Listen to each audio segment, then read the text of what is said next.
Dude, today we have a giant Roblox video, dude. We have like so much news to talk about, such as some pretty good Roblox updates, but there's also a couple bad ones, such as Roblox changing their rules, and it might be a negative thing. There's been some new leaks for the next Roblox event that are egg-related, allegedly, and a bunch more stuff I want to talk about in today's video after I ask you to subscribe, okay? Because it means a lot, and I've heard that whenever you subscribe, you get 10 times cooler. That's like the actual math, I'm pretty sure, so, you know, hit the button. Thank you. Anyways, let's move on to the first story, which just happens to be the one that you're probably expecting. Grow a Garden has reached another world record of 12 million players, or almost 12 million. It was 11.7 million, I think, at peak, because I saw this tweet right here from this person saying 11.7 million players in one Roblox game, showing off that apparently Roblox went down. I don't think so. I think that's an old screenshot because the logo's old. But what isn't a joke is the Grow a Garden player count, because it did actually hit 11.7 million people today, and I don't know why. I think they added like bees or something, and for some reason people were really excited about that one. I don't understand. I think the last update was kind of a lot cooler and had a little bit more pull to it. I mean, dude, they were doing a world record monster mash, and they added like furniture. That's kind of sick. Yeah, either way, here's the Blox news tweet about it as well that says, congratulations to Grow a Garden for achieving 11.7 million players. And you can also see in the extended part of this tweet, they apparently say that Grow a Garden, just Grow a Garden itself, has more players than the top 7 Roblox games combined. And I'm pretty sure it also has more than the top like 5 Steam games combined. Like, this game has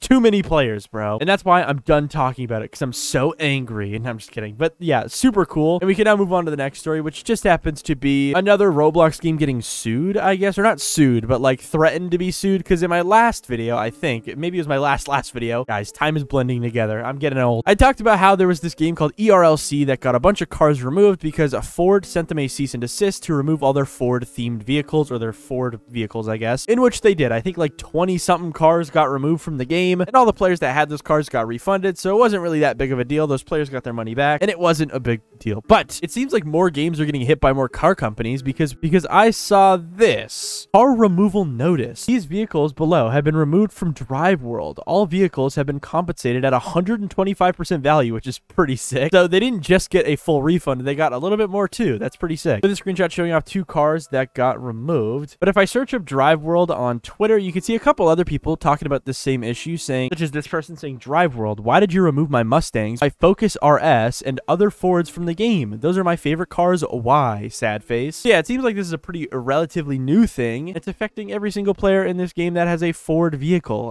Yeah, it seems like Ford is kind of just going around and issuing takedowns to a lot of these driving games, and that kind of stinks, bro. But also, I guess it is these car companies' copyright, I guess. So I just think it's kind of lame. You know what I mean? Like, why not partner with these games? These games are making so much money, and they're promoting stuff so heavily. Why not just partner with these games, ask for like a percentage or something? Because that would be a lot more worth it, dude. Because what is Ford gonna do? Are they gonna make their own game or something? Probably not. So, like, why would they even do this? This makes no sense. But either way, I digress, because we can now move on to the next tweet and the next story, which just happens to be some positive news, because Roblox has officially removed something terrible off the platform, something awful. Because as you can see, Waffle Yaps tweeted out this: Roblox deleted all applications. I'm gonna have to censor myself. I need to be careful with this tweet. But as you can see, Waffle said, thank you for censoring such a sensitive content, because yeah, apparently Roblox has deleted all sorts of JOB application related UGC items. And bro, I could not be happier, guys. Listen, every time I joined a Roblox game and I saw one of these things, I would jump a little bit. And honestly, I would probably leave the game, because listen, it's scary, man. I'm a tier 3 unemployed human being, and I can't be confronted by this type of stuff. Okay, so yeah, shout out Roblox for delete. Actually, why did they do this? I mean, do these JOB applications have like personal information on them? I don't think so. But either way, they're gone. And it's kind of crazy that they would delete this stuff over like other stuff on the UGC catalog that you definitely know what I'm talking about. The UGC catalog is terrible. Yeah, either way, that's funny. And we can now move on to some other positive news, such as this new thing that Roblox apparently released that I don't really understand, but we'll get into it, because it says, later this year, Roblox will be launching the License Manager, a new way for creators to partner with and create experiences based on popular intellectual properties across gaming, entertainment, retail, and more. Okay, this actually maybe seems a bit cooler than I thought, because Blox News then goes on to say, soon, Roblox will reveal the first batch of IP partners when the licenses catalog is launched. Once launched, all creators creators will be able to browse and apply for a license to the IPs they're most interested in. Yeah, basically what it means is that soon there will be some sort of like thing where you can actually apply to get access to IP creations. But for example, SpongeBob could like tap into this program and allow other people to just make SpongeBob games without getting copyright striked, which is pretty cool. I think this is pretty sick because it just opens up a new window of like sponsored games, and it also allows people to actually make their own games with these IPs and creative works, dude. It's not just limited to like people like GameFam anymore, which is so sick. But either way, we can move on to some other developer news that is pretty cool, because now Roblox creators can grant per experience permissions for specific roles in a group. This means you can now create roles that only have edit permissions or have access to analytics for a specific experience without granting the same access to all people in a group, which is insane. So Roblox is kind of just updating how groups work and the role system works, and that's very exciting. This is something that I feel like a lot of people have wanted. And here's a full list of the individual experience controls launching today, as said by Bloxy News. It says you can now specifically enable who can play certain experiences, edit certain experiences, edit and publish experiences for certain experiences, or view analytics for certain experiences, which is very cool. Actually, massive W if you own somewhat of like a studio. Very cool. And speaking of UI updates, we have this new UI update that I thought was really cool, because apparently Roblox is adding a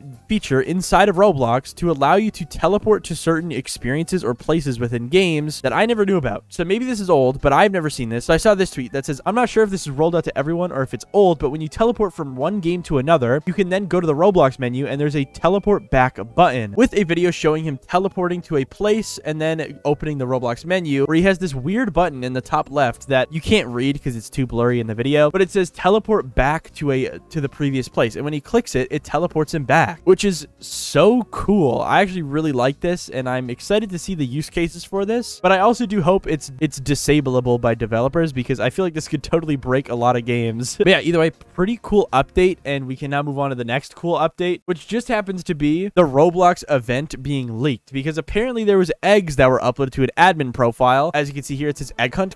Recently, a developer has uploaded assets for event maps and uploaded 2 eggs. One name is unknown and the other one is called Time Energy, with 2 screenshots of eggs here. Now, I'm not sure if these eggs have been released before. Maybe these are just placeholders, but either way, people are talking about it and they're kind of calling it bait. Egg hunt admin bait 9,712. Yeah, I don't think this is real. I think if anything, these are just placeholder items that will be switched into something else later down the line. But either way, it's cool to see that Roblox is potentially working on a new event, because it has been a while since the last one. I think the last one was in March. It's been like 2.5 months, maybe 3. So yeah, come on, Roblox, make a new event already. And it does seem like it's egg themed. Now, there's other things that were uploaded to this admin's profile, but they have actually privated their inventory since this leak happened. So I couldn't even show you if I wanted, because this admin was very quick to hide their trash. Yeah, either way, it seems like Roblox is working on some sort of event, and people don't think it's egg related, even though there was eggs that were uploaded, because we've seen this so many times. Why does Roblox keep baiting us, bro? They don't need to do this. But anyways, we can now move on to the next story, which is Roblox changing the rules once again, but in a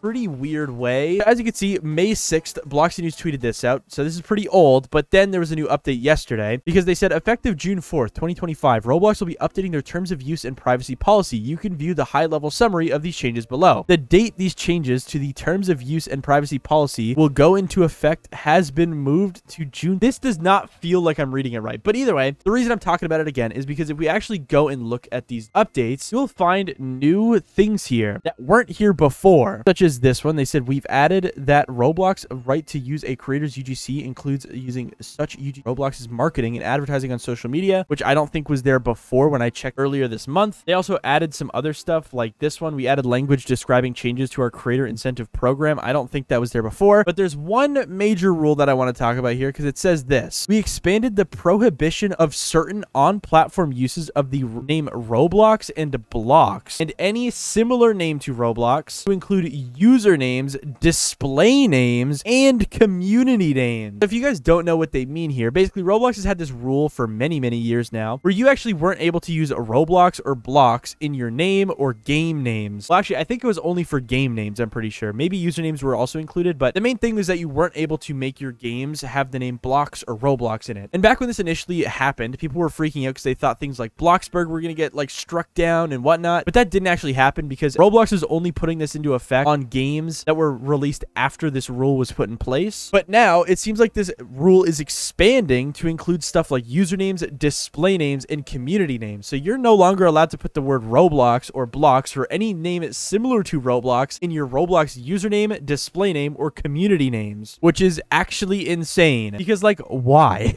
Why is this such a big deal? I guess Roblox is protecting their copyright and all, but, like, do you really need to do that? I don't know. You're one of the biggest companies in the world. But either way, it's a very interesting rule, and I think this is just a good heads up to not try and use Roblox, Blox, or anything close to Blox or Roblox in your Roblox username, display name, or community name. Now, I also do want to clarify as well that if you do have Roblox or Blox in your Roblox username, display name, or group name, you will probably not get banned for it unless you start using it after June 30th. So if you already have a Roblox account with this in your name, you are completely fine. It's just after June 30th, if you try to do this, you could potentially get banned for it, which is unfortunate, but I mean, hey, hopefully Roblox censors it out preemptively so that people don't accidentally make accounts with Blox in it and then get banned like years down the line, because that would really stink. I guess another thing I forgot to mention with this update is that Roblox also says it includes names similar to Roblox, so I guess things like RBLX will also be kind of hit. Maybe things that are RBX too, they also might get hit. So yeah, honestly, rest in peace to a lot of classic usernames people would use, because you can't anymore.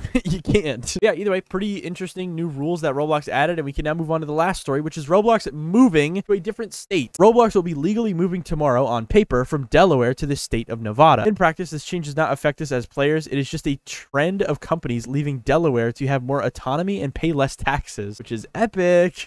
Epic. I don't like paying taxes either, Dave Mizuki. You're onto something. But yeah, this all follows a Dave Mizuki tweet that says Roblox will become a Nevada corporation tomorrow after our filings with the Delaware Secretary of State. Which yeah, this literally changes nothing. As you can see from this Asimo tweet, it says, for those wondering, this doesn't mean anything to you as a player. Roblox is just following Tesla's exit from Delaware. This is a huge red flag because shareholders were supposed to have the power to vote on what a company does, not a random Delaware judge. Okay, so yeah, they're kind of doing this for a good reason and also tax reasons, which is interesting. But yeah, so this means nothing, but I do find it kind of interesting because Roblox is paying less on taxes allegedly or something. I don't know. I don't know what any of this means, bro. But now for the actual last story, we have this one because apparently now, if you have edit permissions in a Roblox game, you no longer will get banned by the anti-cheat. So we kind of knew this was already going to happen, but it apparently was not in place until as of yesterday, because this tweet just came out saying, as of today, anyone with edit permissions for a place will not be actioned against if Roblox detects use of a modified client in that place only. In other words, if you're a creator and want to test your own anti-cheat, you can now do so freely. So yeah, I thought this was already out, but apparently it wasn't. But now if you're a developer and you have exploits and you want to test your own anti-cheat, you can officially do that. So that's pretty cool.